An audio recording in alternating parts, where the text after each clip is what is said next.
You feeling stuck lately? Like life's passing you by? Get to know M.A.Y.A. Acronym, My Ambition, Your Ambition. Reconnect with your dreams, your goals, your ambitions. Find your motivation and start to live the life you desire. Explore the M.A.Y.A, My Ambition, Your Ambition podcast at M.A.Y.A.com.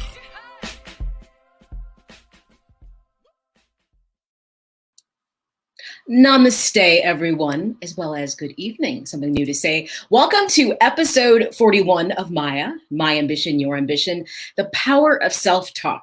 If you remember in episode 40 last week, I said as we talked about the importance of attitude, self-talk and attitude intertwined, I said that was going to be this week's topic because it's something I think people really need to put in their toolbox. And I'm going to talk about it today so that you can put it in your toolbox. Of course, thank you for tuning into the podcast. And I like to say that I'm forward thinking about salient topics in reference to mental health and mental wellness.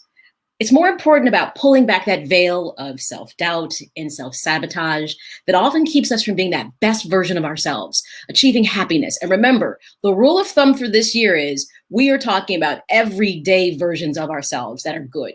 We're talking about harnessing happiness every day, not that overarching idea. We want to work on the small things, the little things that lead to the big things. And that's what M.A.Y.A is all about. If you're a first-time listener, well, welcome aboard. Buckle up for safety, as I like to tell people, not because this isn't a safe space, but occasionally the ride can get bumpy. I may say something that jars a thought or a memory for you, and you'll be like, wow, I never really thought about that. Well, at least we have you prepared for it. And of course, if you're a returning listener or viewer, then welcome back. You kind of know the drill. I always say, maybe grab a pencil and paper so you can jot some things down.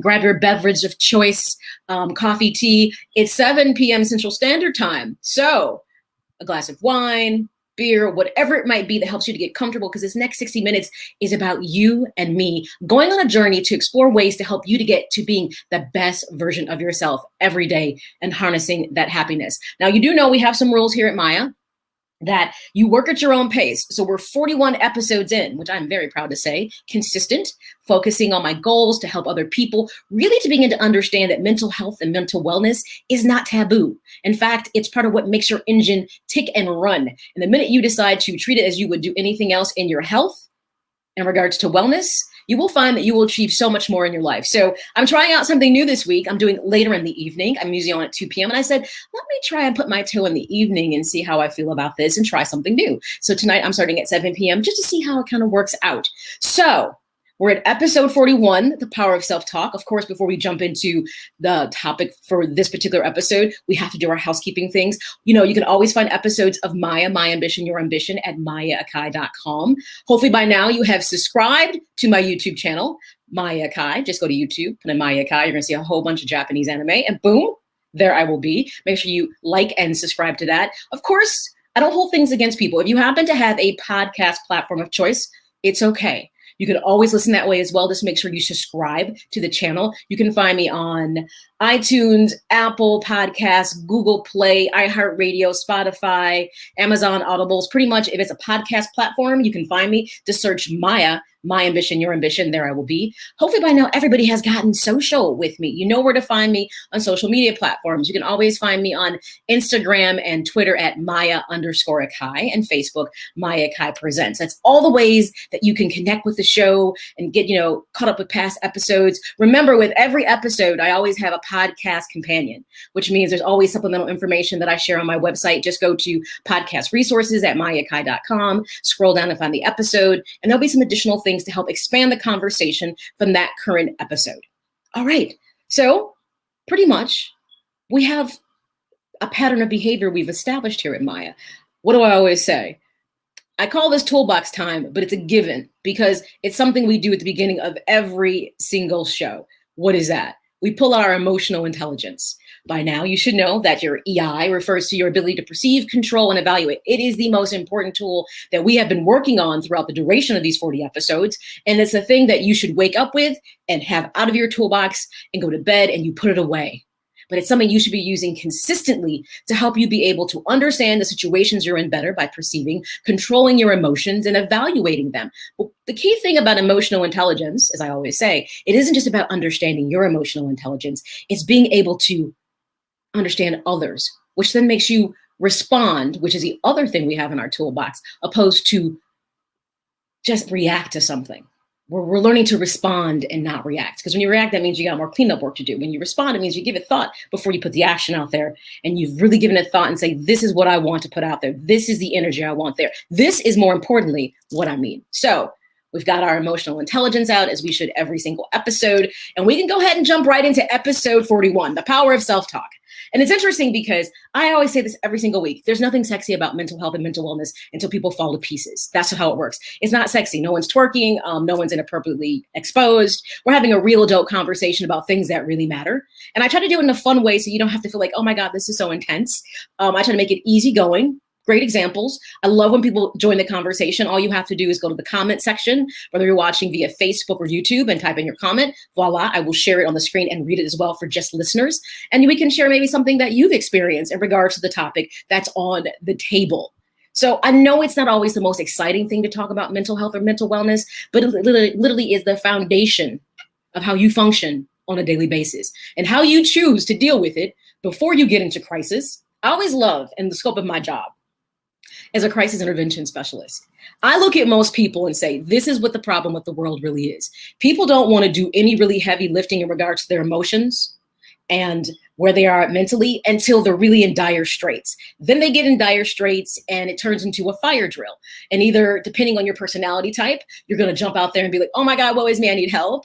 Or some people suffer in silence and it becomes more debilitating and it turns into stress, anxiety, and depression, which then can actually manifest itself into physical symptoms. And this is what most people don't realize. Now, what's interesting about this, and I want to bring this up again because it's really key. If you remember, May is actually National Mental Health Awareness Month. And for me personally in the show, I want to bring to the forefront more than ever, and even before the pandemic, truth be told, people were struggling with mental health issues, mental wellness. The difference between mental health and mental wellness versus mental illness, mental health and mental wellness are everyday occurrences that you deal with.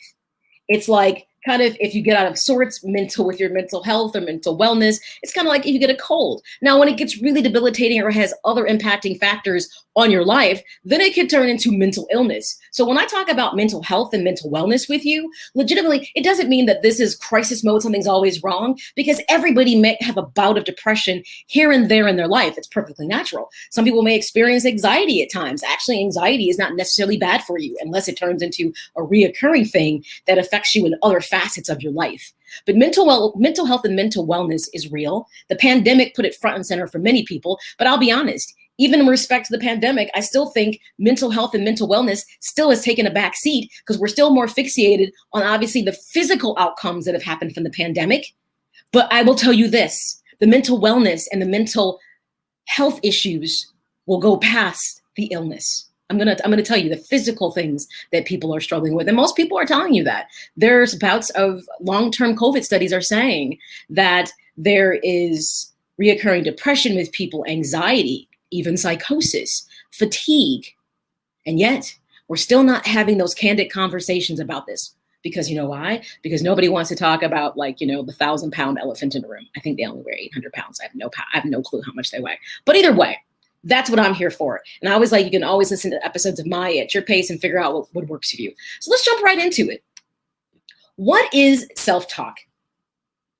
And this is interesting because everybody does it, whether they know it or not. And we'll cite some examples. You'd be like, oh yeah, that's me all the time. I say, I always talk to myself, and it doesn't mean I'm crazy. And yes, I answer myself as well. But that'll make more sense when we have a deeper conversation about what is self-talk.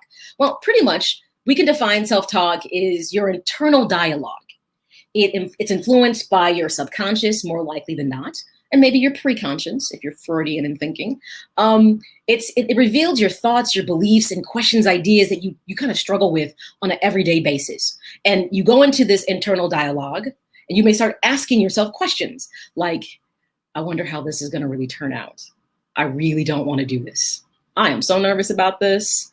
This is going to get me in trouble. These are all self-talks you have. Now, here's the difference. Sometimes self-talk can be purely within the construct of your mind. You're having the thought internally. You're looking at something and you're like, this is about to be messed up. And you know it. And you're saying it. Occasionally, when things get deep, you might actually say it out loud, like, this is about to be real screwed up. That's self-talk right there. It's perfectly natural. Everybody does it. but it's a really powerful tool to have in your toolbox. Because last week in episode 40, we talked about attitude. And I'm going to tell you this, attitude is everything, and self-talk and attitude are pretty much connected at the hip. They go hand in hand because your attitude influences what your self-talk is. So it's that subconscious and even pre-conscious influencing kind of things that are going on with you. And even sometimes the conscious mind. Some things are front and center with you. Sometimes you might be ruminating about something in the back of your mind and not realize it. I often tell people, let's say you wake up in the morning and you'll be like, I did not sleep well and I'm really in a bad mood. Hence, I woke up on the wrong side of the bed. The brain never stops working even when you close your eyes. And when you get into rapid eye movement, REM sleep, which is extremely important to really maintain health, your brain keeps working. Some people dream. Some people don't, which is odd, but it's occasionally some people don't dream. Some people dream very vividly, but the brain never stops working. And even when you're deep in your sleep, you're self-talking. You are navigating through something that might have happened through that day or something you're struggling with, but your brain is kind of process it on that mental level and trying to help you how to figure out how to convey that from the mental sense as well as the physical sense. So self-talk is extremely important how you use it. Now, just like anything else that exists in this world, self-talk can be positive and it can be negative. And that shouldn't be surprising. So positive self-talk, pretty much, you make more confident and motivated and productive kind of observations mentally for yourself when you're having this conversation. Ultimately, it's supportive and affirming talk with yourself. Like you're walking into a situation. Let's say you have to do a presentation at your job and you're extremely nervous. It's not that you don't know the information. It's not that you don't feel prepared, but to be a little anxious is not uncommon. You know, we get in situations where it may be pressure involved and your internal talk might be saying, you know something, right before you stand up to give the presentation, let's say you're giving a speech in front of a room full of people, you may say, I've got this. That's positive self-talk. Like I said, it's natural. You've been using self-talk since you could actually verbalize things because you process things and you have a conversation like, is this dangerous? Should I do this? I'm kind of concerned about this. These are questions you put in your head. This is self-talk. But it advances as you mature, the kind of conversations that you really begin to build with yourself. So positive self-talk pretty much is more supportive and affirming. You're nervous about something, you're not sure about the outcome, but opposed to erring on the side of negativity, you give us something a positive spin and said, I got this. I prepared for this. I'm gonna do the best I can do, and that's all I can do. Let me go do this. That's it. That's positive self-talk. The flip side of that, obviously negative self-talk, is something that's more of, it's sad, it's anxious, and it's doubtful. It's more self-defeating and self-sabotaging and the attitude you take towards it. So you may be sitting in that very same meeting because somebody presented before you and you say to yourself, wow, they slayed that. I'm gonna sound so stupid. I don't wanna get up there. I'm gonna totally mess up. I can't match that. I'm not good enough. You then start saying to your things, negative things because you feel that you're not good enough. That's self-talk. And that means your attitude is also not in the right space. Check out episode 40. So that's what negative self-talk is. Ultimately, it's that internal conversation and dialogue that is more self-sabotaging and self-defeating. Again, people sometimes do it more unconsciously than they realize. Now, I want you to take a note of something in all of this. Self-talk is automatic. It's happening whether you are aware of it or not. But the whole point of putting self-talk into your toolbox is really creating framework for you to understand the conversations that you do have with yourself and how they can be either an advantage or disadvantage for you because they're going to happen automatically. You may not be vocalizing them. It may be totally within the theater of your mind that you are having this conversation. But you must be mindful that it's going to happen when a situation presents itself that challenges you one way or the other. It's going to happen. So let's have a real talk time moment. Okay. The first one of the show. There's two. If you were to do a quick evaluation of your self-talk, are you more positive or negative? Or do you strike a balance depending, let's say, on your mood that day? Does your mood drive your self-talk? The situation? Is it something in the situation? You maybe don't feel comfortable with it, But more importantly, if you feel in control, your self-talk may be one way versus the other. So understand situations will dictate how we have this internal conversation with ourselves. So as we're really talking about this, I need you to be real with yourself. Is your self-talk driven by your mood that day? Some people are moody. You feel that way. You're just like, I'm not feeling it today. And everything within your conversation internally is negative. Something happens. Oh, I knew that was going to happen. That's just how things are. Well, that happened today, so why wouldn't the rest of the day be messed up? That's negative self-talk. On a simpler level, it just might be that day. By the way, I'm not saying you have to have positive self-talk 24/7. That's not realistic. We have situations that put us in difficult spaces, and sometimes we're not always our best self. But the key thing I want you to know is when you're not being your best self, is I want you to recognize that you're not being your best self, and then do a corrective action on yourself, which is key. So ask yourself, do a quick evaluation when you're self-talk. So now you know what's happening, and you knew it happened before I even told you. Are you more positive or negative? Or do you kind of strike a balance? Are you more 80% positive, maybe 20% negative? Or are you really dictated by your mood, the situation, or how much control you have that really kind of navigates where your internal dialogue goes? Just something to think about when you kind of put things in perspective. That's going to take us to our first toolbox time of the show. It's interesting because this was part of the show I enjoy. And it's interesting because I do it. There's actual therapies that are sort of based on this concept. It's interesting because there is research that supports that self-talk isn't just about what you say to yourself. It's also the language that you use when you are having that internal dialogue. So yes, people have done research on self-talk to kind of get a better idea of if you're going to navigate it better, if you're going to, if you want to be a good external speaker, how can you become a good internal speaker with yourself? So there is research that has been done that looked into this very essence of this. And it's interesting because within that research, it went in to say, when practicing self-talk, don't refer to yourself in the first person, such as I or me. Instead, refer to yourself in the third person using he or she, or refer to yourself by name. It's interesting because you might have done this. Like, I'm gonna tell you something that M.A.Y.A would not stand for, third person.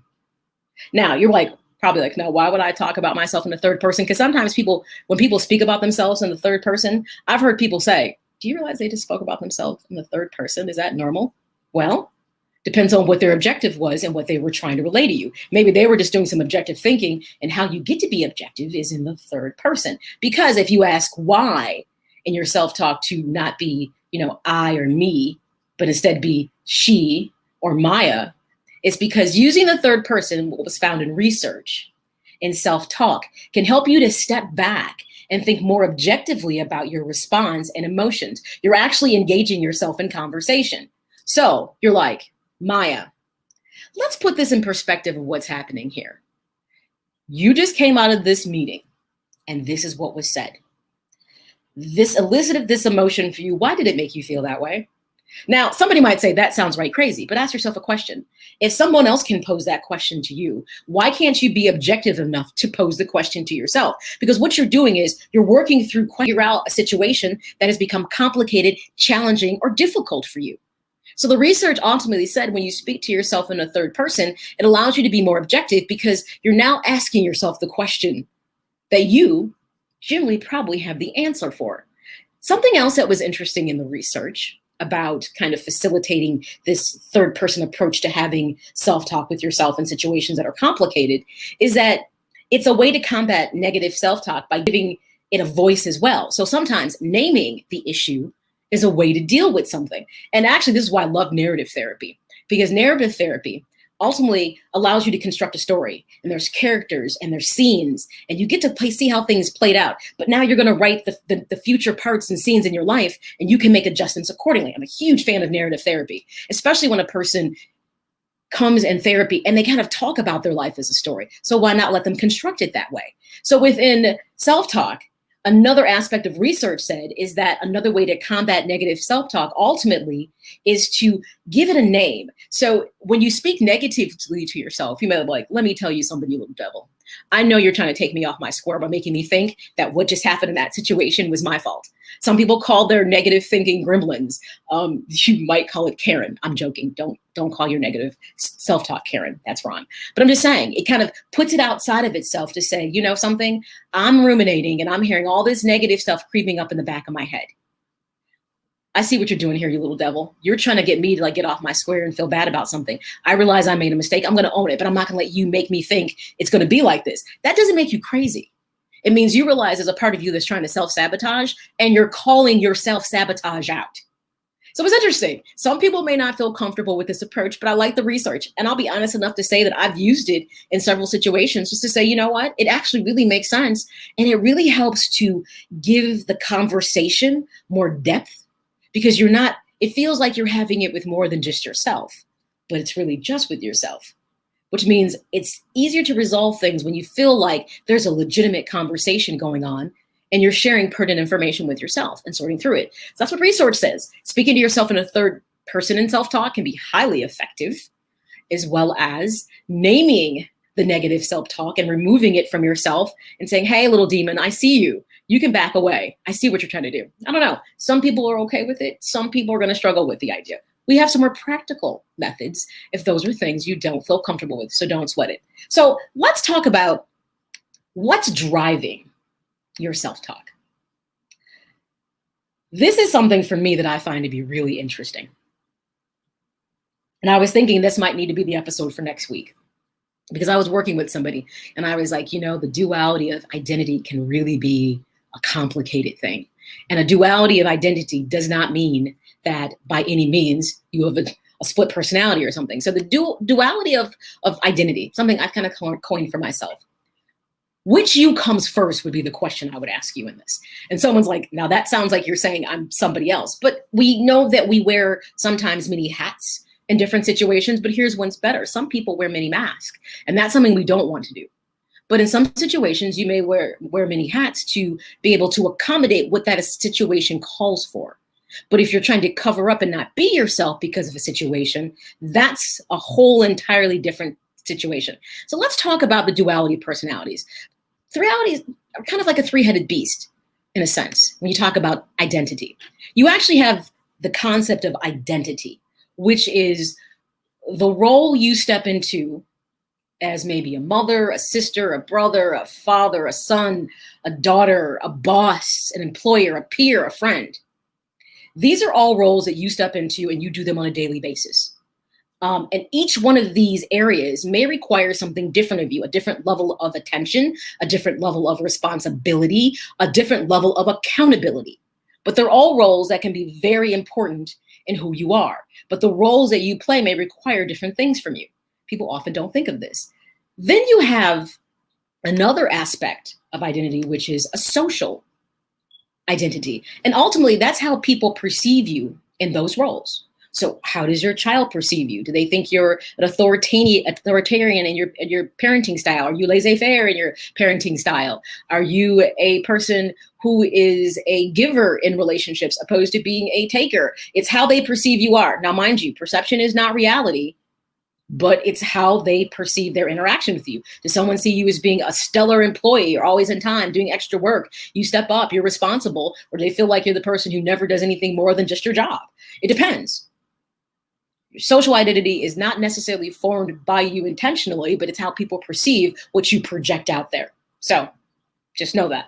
And then the third arm, or that third head of identity, is self-identity. That's literally your self-concept. It's the collection of beliefs and morals and values and experience that culminate into who I am.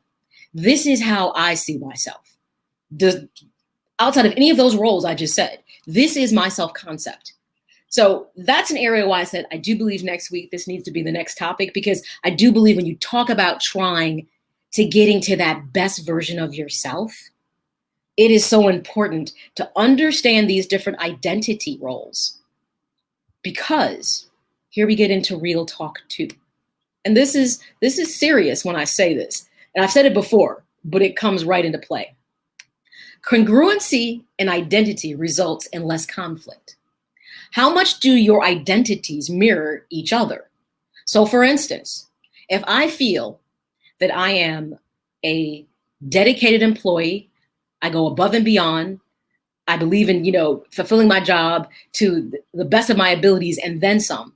Does that match up with my boss sees, or does my peers see it that way? Or somehow am I not understanding what they see versus how I feel I am as an employee?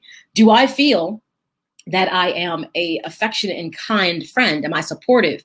Or do my friends see me as selfish and having tunnel vision? And the thing is, incongruency can happen and not intentionally. And that's what most people don't realize, is that incongruency can happen and it's not always intentional. It's because it's really hard to try to maintain three identities, but there's something you can't avoid. So I'll say it again. Congruency in identities results in less conflict. So if you are the employee you believe you are, and your boss and peers agree, there tends to be less conflict in that identity. If you are the balanced person in your relationships, if you are a good friend, you feel you're a good friend, you're committed, you're dedicated, and your friends see you that way, that means there's less conflict. Conflict happens when there's not congruency in what you're presenting. And that's what a lot of people don't understand, because they don't step back and see the bigger picture of it all. So if you find yourself searching for yourself more often than not, this is that conversation about congruency. If you find yourself searching for yourself more often than not, then the who am I, which is supposed to be your self-identity, your self-concept, is really, who am I? You gotta think about that. Let me say that again. If you find yourself searching for yourself more often than not, then the who I am, because that's your self-concept, your self-identity, is really, who am I? Now, mind you, as you move through your life, the lifespan, you mature, your identity can be challenged. But here's what's key. Because we mature, we change, we grow, things, experiences, they really shape us. That's why who your identity has external and internal factors, family, friends, your whole ecosystem is unique as a person. But just know that even when you're maturing and you're being challenged in your identity, at the core of who you are, certain traits remain steadfast. So when you know your morals, when you know your values, your self-conflict may have times where you feel challenged and you waver, but you always make it back to home base, because at the core of who you are, you're like, look, I'm a person of integrity. I don't believe in mistreating people. I take high regard in my job. I believe in my character. If you are solid in those things, even when you're challenged, it may be difficult and you may falter, but you'll always make it back to center. Self-concept and self-identity is always making it back to center. Because guess what? We move from center quite a bit, because sometimes people push you off center. And in a bad moment, especially if you're in an emotional moment or a mental moment and you're just not fully feeling like 100%, it's easy for people to knock you off your square. Real talk. But when you come to grips with, whoa, hold up, what just happened? And why am I way over here? You move back to center. And that's the key thing about self-identity that most people don't tend to get. Hello, Steve McNeil. Welcome to My Ambition, Your Ambition. I'm doing a different showtime. Yes, congruency. It's a word. It's something that needs to be in your toolbox. Everything about M.A.Y.A is putting things in your toolbox. And congruency, though I don't push it, is a huge tool to have. And since it's come up in this conversation, we can stick with it. We're talking about self-talk and how to make sure that tool in your toolbox, you understand how to use it. But the key thing is congruency is huge when you're looking to move forward. So I've given you a lot to chew on. Let's take a quick break. We'll come back and jump into the other half. And it's like, okay. So we got this self-talk going on. Okay, M.A.Y.A, I'm not really feeling the whole thing you told me about research saying speaking in the third person might be a good way to kind of navigate through self-talk and kind of naming my negative talk something outside of myself. That's not really my cup of tea. What's something that's a bit more practical that I can do that will work for me? Well, never fear. I have something for everybody. We'll be practical on the other side of the break. Sit tight. We'll be right back. This is M.A.Y.A, My Ambition, Your Ambition. All right? I can't breathe. I have migraines, numbness, weight loss. I live with it every day. The illness that I'm suffering from is an anxiety disorder, and it deserves to be treated like any other illness. But it's not.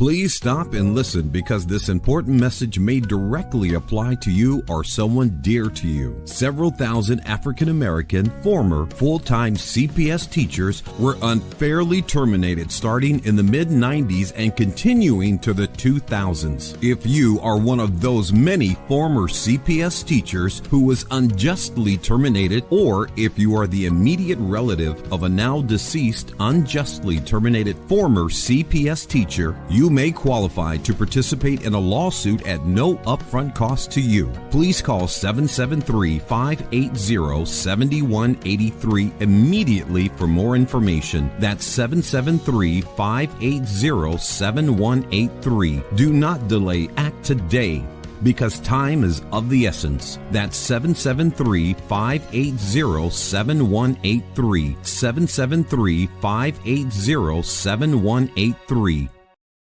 Right now, the COVID-19 vaccines are available to millions of Americans, and soon they will be available to everyone. This vaccine means hope. It will protect you and those you love from this dangerous and deadly disease.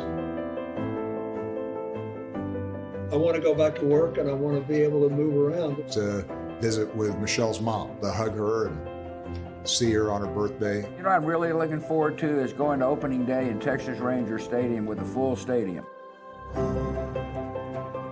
We've lost enough people and we've suffered enough damage. In order to get rid of this pandemic, it's important for our fellow citizens to get vaccinated. I'm getting vaccinated because we want this pandemic to end as soon as possible. So we urge you to get vaccinated when it's available to you. So roll up your sleeve and do your part. This is our shot. Now it's up to you. Whether you're on the go or listening on your cell phone, tablet, or laptop, you can find the show in the iTunes, Google, and iHeartRadio platforms. With all due respect, I believe this is going to be our finest hour. Just search M.A.Y.A, My Ambition, Your Ambition, and get ready to be inspired and motivated to harness your ambition. All right, welcome back to M.A.Y.A, My Ambition, Your Ambition, episode 41. Working through it. And this is one that I've been looking forward, the power of self-talk, something that people absolutely take for granted, but it's the thing that can help you to move from being a person who reacts to situation versus responding. Responding means you thought about it, you understand why you're struggling with it, and you decide to construct a response to something that you don't have to go back and do cleanup. When you react to things, it means you're just allowing your emotions to flow, and you may say whatever comes to top of mind, and you may have to go back and say, well, that's not exactly what I meant to say, or that's not what I meant. Well, not right now. I might have meant it when I said it. When you respond versus reacting, that means you're doing something from a healthy place. And that's what M.A.Y.A is all about. It's helping you to have all these tools in your toolbox to make sure that you're making the right decisions and getting to that best version of you every day, that happiness every day. So let's jump into toolbox time 2. So I can give you some practical ways to look at self-talk, since the idea of speaking to yourself in the third person doesn't resonate for some people, or naming your negative talk to remove it outside of yourself is not someone's cup of tea. It's okay. Some people might, like it, others may not. I say try it. You may say, something that was a little different approach to it, and it kind of made me think differently. But for practical reasons, I'm going to tell you then to rethink, then redirect, AKA what we always say every show. It's the LLE. Look, listen, evaluate, and then execute. That's the key thing. So now that you have a better idea of how your internal dialogue is flowing, you have to begin to consciously redirect yourself. That means start using new approaches to your self-talk. Like I said, the simplistic way of self-talk is something's about to happen that makes you nervous. And maybe, like I said, it's a presentation at work. And you may say, okay, I got this. I prepared for it. I'm ready. Maybe you have to take an exam or some kind of certification test. And you're like, okay, I've studied, I prepared. All I can do is go in there and do my best. And hopefully that's going to be enough. That's positive self-talk. You don't have to be off the chain. That's the thing about this. People always think things have to be bigger and more kind of elaborate. No, self-talk can be simple and very direct. And that's the best kind of self-talk to have. Simple and direct. Don't overthink it. Just think it. That's what's key. Before you go taking yourself into the third person, which you probably won't, there's a few things I want you to do. We're going to do some self-talk technique. And these are things that you can employ your objectivity. Now, remember, objectivity is something we put in our toolbox several episodes ago, and we take it out every show. We take out emotional intelligence. We take up objectivity. Hey, now we got congruency in there. I think that Steve agrees that we should have it in there. I think it's something I should bring up on a weekly show as well. Like, hey, daily, you should be using congruency. Who you are is who you should project to people. Be consistent. So we're talking about having emotional intelligence, being objective, and being congruent on a consistent basis is going to be the things that's going to help you to get to that best version of yourself and to help you harness happiness, because you're not going to be trying to appease this, do that, and you're juggling things. Remember, congruency means less conflict, and that's what we're trying to get in our lives. So when we talk about techniques, remember, tasks are equaling tools. So right now your toolbox is open, and these are extra things. This is a very tool-heavy show, which is great. Tons of things to put into your toolbox to use in regards to self-talk, as well as when you're looking, listening, evaluating, and then executing within situations. So task number 1, I want you, now that we've talked about self-talk, spend some time learning and listening to yourself. Get familiar with your internal dialogue. Do you find you have more positive internal dialogue versus negative? Do you feel like, you know what, I kind of been paying attention and I think I'm really hard on myself?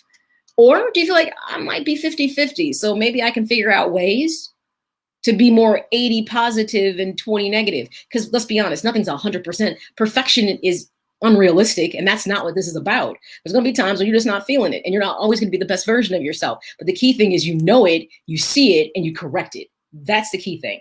So the first task I want you to do in regards to really beginning to understand self-talk and to be able to truly utilize it as a tool for yourself is listen to your self-talk and get familiar with that internal dialogue.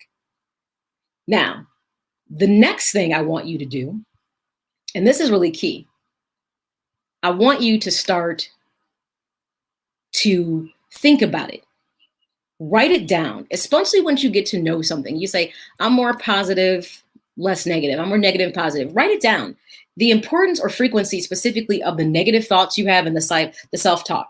And I really want you to think about legitimately the dialogue and what's initiating it. Is it often tied to, remember, people, places, and things are key when you're evaluating situations. So do you find you have more negative self-talk when you're dealing with certain people? Does a certain person just not make you feel good enough? Because there's some questions you can ask yourself when you're beginning to listening and you're paying attention to your self-talk. Ask yourself these questions. Are you supportive of yourself? God forbid you think of the idea of actually being supportive of yourself. Are you critical or negative of yourself more often than not? Do you find you blame yourself for everything? You don't give yourself enough credit for things. Here's one that will tell you exactly where the dialogue sits. Would you be comfortable saying those thoughts or words to loved ones? So the negative talk you have with yourself, would you say those same things to your children? Would you say that to your significant other? Or do you feel like you would have an entirely different actual physical conversation with them, but you would totally take out the negativity, but yet you have no problem having that dialogue with yourself? It's interesting how people can be so critical of themselves and non-supportive, but yet they extend so much more to others. Another thing to consider is there a common thread or themes in the dialogues you're having? Do you find consistently, whenever you have this negative dialogue, you can pinpoint who's involved, what's going on, things of that nature? When you can do that, that's really worth serious evaluation. Because I always say one of the hardest things for people to do is to realize toxicity. For real. Toxic people take a lot of effort and energy to maintain relationships with them. And I understand in some situations, the hardest situations I've seen people navigate with toxic people are those relationships that are family related. So it's a loved one. It's like a child. And I've seen some really poor parent-child dynamics where I was like, wow, this is not good. Maybe you don't have a good dynamic with your parents. Maybe you don't have good dynamics with your siblings. Maybe you're struggling with your significant other. If you find that something happens and you feel guilty, so then comes the negative talk, I knew I just should have done this, even though it wasn't my responsibility to do it, but I just should have done it to make this not happen. Whoa, everybody's accountable for themselves. Remember, that's something else that's in our toolbox is accountability. As long as you've done what you were supposed to do, you don't have to carry other people's weight.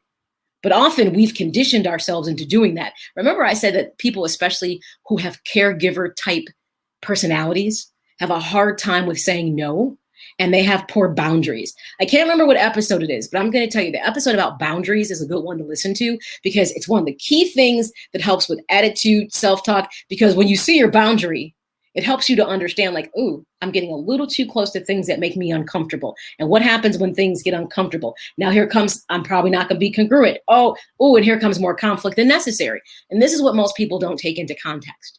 So I need you to really think about the things that you bring into your space and how you expend your energy. And if you see a reoccurring pattern with people, places, and things, it might be at some point evaluating what is the value?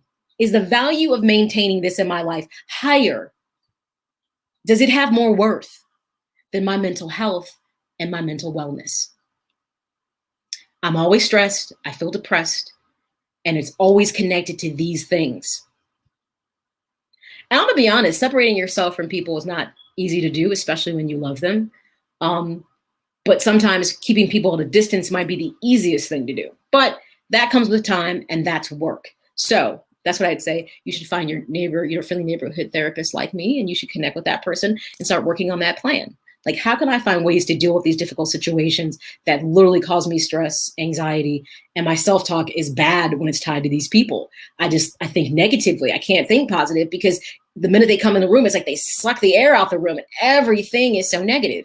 You got to address those kind of things. So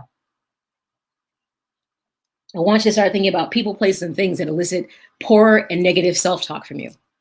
Another task that I want you to think about is think it through.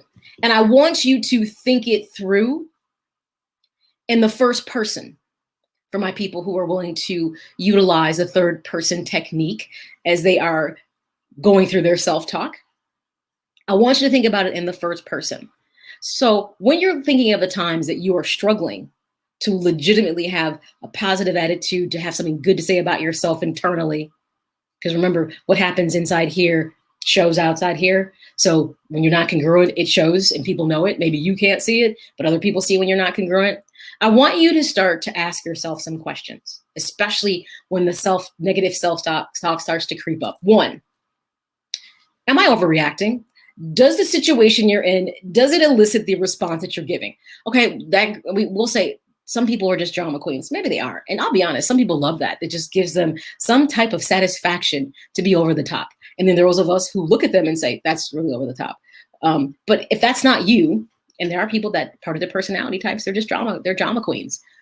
But are you overreacting to a situation? Means, are you giving it more credit or more value or worth than necessary? That's the first thing you have to ask yourself as you're thinking through things that's creating negative self-talk. 2, are you coming to a conclusion based on opinion versus fact? So is this all based on your experience? It's not based on anything factual. Remember, he said basing things on facts is how you get to being objective. So you have to ask yourself, is this me being subjective? Am I just totally losing my own opinion and experience on this? And does that warrant what the outcome might be? May I really be talking this up in a way that doesn't make a lot of sense? Am I mind reading? Do I think I know exactly what the other person is thinking? And hence I'm trying to say, I know they think I'm this and they think I'm that, but yet they haven't said that to you. So you're making inferences based on what you think because you assume you understand what that person thinks or they feel. Even if you think you know somebody, you don't always know what someone thinks or feel. Now, mind you, we can have a good idea about certain people that we deal with on a daily basis, but it doesn't mean you should always take it for granted all the time that you purely understand where they're coming from. Even though it doesn't mean you don't get their emotional and mental framework pretty well, especially if you're using your EI, then I'll tell you, then trust yourself. If you're using your emotional intelligence to deal with somebody based on situation and experience, and you're doing it from that, you're perceiving, you're evaluating, I'll go with that. That means you're putting some time and energy into this and you're not just reacting to what's happening. Are you labeling yourself too harshly? Does a situation happen and you fail at something, so now you're just always a failure. I'll never do anything right. I'll never be good enough. Do you never give yourself a chance? And does that label come from past experience? Remember, negative self-talk is not just rooted in identity. That self-concept we talked about is an amalgamation of many things and your experiences. It's how you were parented, a relationship you had with peers and friends. It's interactions you've had with significant others. All these things blend into your self-concept. So how you've managed to process things, especially when they aren't good, really kind of flows into your self-talk. Now, mind you, we're not the best, person at navigating our emotional intelligence and regulations when we're younger. So we're bound to make mistakes. But as adults, what did I say last week? And I'm going to probably say it every single week. You are the architect of your present and your future. You are not an occupant in the space that is called your life. So the minute you take ownership of that and realize that you are the designer, things change. So you don't have to wear a label that someone else gave you at some point. You don't have to buy into that if it doesn't align with your self-concept. Remember, I said there's identity, there's social identity, and then there's self-concept. If they're not congruent, sometimes when things are incongruent, it doesn't always mean it's your fault why they're incongruent. Know that as well. This is where emotional intelligence comes in and helps you to really be able to evaluate the full picture. The other piece of this, are you turning into an all or nothing? If it's not this, it can't be that. That's not healthy. That's not going to help your situation because nothing is always simply just black and white. We've come to know the gray areas probably are more consistently occurring in our lives than black and white. Some things are, some things aren't, but a lot of things have a lot of nuances to them. And I need you to start to be open-minded when you think about nuances because most people don't. And that part is really key. So don't go into thinking about things when you're doing self-talk is it has to be this or it has to be that. Don't be a person who's an absolute thinker because that's a dangerous way to exist in life. And finally, I would ask you, how truthful and accurate are your thoughts? They always say there's what happened, which is fact. But then there's a small problem called what you think happened and what the other person thinks happened, whoever else is involved. And that's what makes often things complicated. And this is why having objectivity, having good emotional intelligence is so important. Because then you step back, and I'll be honest, this is where I love the idea of the third person talk. You step back and you say, whoa, what's going on here right now? I know what I think I just saw. I'm pretty sure I heard this, but I need to make sure I'm really understanding this. Because there's no way after what just happened that Maya would ever accept this kind of behavior from somebody. I kind of feel at that moment, jumping into the third person could be the best thing you could do. And asking yourself, in this self-talk, in a difficult situation, what would Maya do? What would Maya tell someone to do in this situation? And if you can't follow your very own advice you would give somebody else, that speaks a lot about you and you got some more work to do. So that's why I'm kind of a fan of the third person kind of self-talk when you're really trying to evaluate and sort through something to get to an answer that's congruent and makes sense. So those things are really key. As we get to the end of the show, let's talk about some final thought stuff. Things that are takeaways that I think are important. We talked about that we know that self-talk isn't independent. It has external variables and the concept of identity. And there's three, like I said, it's the three-headed monster. There's identity, which is the different roles that you step into that have different demands and needs. There's the social identity, how people perceive you to be. And then there is your self-identity, that self-concept. These things blend together in some way. And the more congruent that they are, the less conflict you have in your life and more likely your self-talk will be positive. When you start to experience incongruency and conflict is when self-talk can become a negative thing. So we talked about different techniques to help you to begin to, one, identify what your style of self-talk is. Is it more positive or negative? Figuring out roots of those issues if it's negative for evaluation so that you can make a shift. Once you know better in this case, we're going to start to do better. And that's the key thing to understand. So when we talk about rounding everything out in self-talk, check into your inner critic. Learn how to be productive and positive in your inner conversations. It has no downside. Choosing to be positive when negativity seems like it is dead smack in your face, like the only response to this should be A, and it should be negative. You can choose, because remember, you are the architect of your present and your future. You're not an occupant in the life that is yours. So you can say, I understand that you're about to give me a whole bag of lemons, and I'm about to make some lemonade, because I can sit here and ruminate and be angry and upset and talk negatively to myself and create all these issues. Or I can look at debt straight in the eyes and say, this is a situation. Where am I accountable? Where am I not accountable? What could I have done differently? But more importantly, what can I learn from this?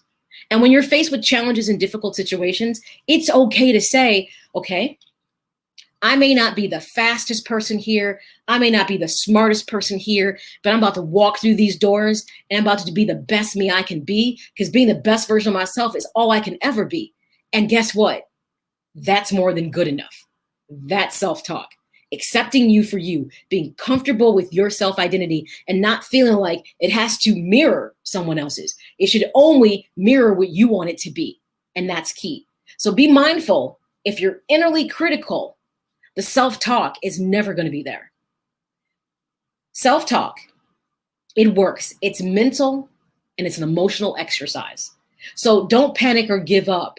Some people may find it easier than others to consciously use positive self-talk. They're mindful. Mindfulness is something that comes with time. So if you struggle with it, especially if you have a history that's laden, a lot of negative things, doubt, shame, guilt, depression, trauma, self-talk is difficult and it's a journey. But here's the thing. Take it one step at a time. Look at your roadmap and say, I know where I've been, but do I know where I'm going? And it may take me a little bit longer to get there, but I'm on my time. And if someone's rushing me to get there, the question is, why are you rushing me? So it's always important to know that you can work at your pace and at your time, especially if you have a lot on your plate. It's about cleaning the plate in a way that makes sense and it's organized. Organized eating. Who does that? I don't know. But you get a plate when you go to eat and how everything looks nice on the plate. There's a reason for that. Presentation. So that some people don't like their food touching. It's weird, but okay. Sometimes it's a phobia some people have, and it's nothing wrong with it. It is what it is. But I have to say, when things are organized on a plate, it sure looks better. And you decide kind of what you want to eat first. That's how life is. Organize it, look at it, and determine where do I want to start with this and go from there. So don't be nervous if you struggle with trying to get to positive self-talk. Work at your pace. Go through the tasks that I gave you that are tools so that you can figure it out. Know this as well. When you make positive self-talk part of your daily routine, you will have improved self-worth, your self-efficacy, and it will lead to you experiencing self-actualization, which AKA is being the best version of you. This is a tool that helps you to get to being the best version of you. And that, my friends, is what M.A.Y.A is absolutely all about. So thank you to everybody for tuning in. I appreciate you. I did a different time. I wanted to try something different out and see how I like doing something later in the day. I don't know. The jury's out. I might switch it next week and do it a little earlier. I'm not sure. But I did enjoy doing something a little bit later in the evening. So thank you for tuning in. I appreciate everybody from being here. So remember, you can find episodes of M.A.Y.A at mayakai.com. And you can subscribe to my YouTube channel. All the episodes are there. Just go to YouTube and search M.A.Y.A Kai, scroll through all the Japanese anime, and voila, there I am. Of course, you can always find episodes of M.A.Y.A on iHeartRadio, Google Play, iTunes, Apple Podcasts, Spotify, Spreaker, Amazon Audibles. If you name it, if it's a podcast platform, you're probably going to find me there. All you have to do is just search M.A.Y.A, My Ambition, Your Ambition, and voila, you will find me there. And also, remember, with every episode of M.A.Y.A, just remember, there's always a podcast companion. I don't know why I just had a mental blurb on that right there, which means I put supplemental information to go along with the episode, which means you can go to mayakai.com, click on the podcast resource tab, just scroll down to episode 41, and there's a couple things I've added to kind of expand the conversation that we had here today. So I thank you to everybody for tuning in. Give me your feedback, what you think about it being at 7, or like, no, M.A.Y.A, I like us at 2. I like the beginning of the day because my mind is still fresh and open, and by the time I get off work, I'm just not feeling it. So go back to 2. I'd like to hear your insight, and I'll make a determination come next week what route I'm going to go with it. But without that being said, remember, what do I always say? every single time I end my episode. Just remember, your present becomes your past and your future is no more.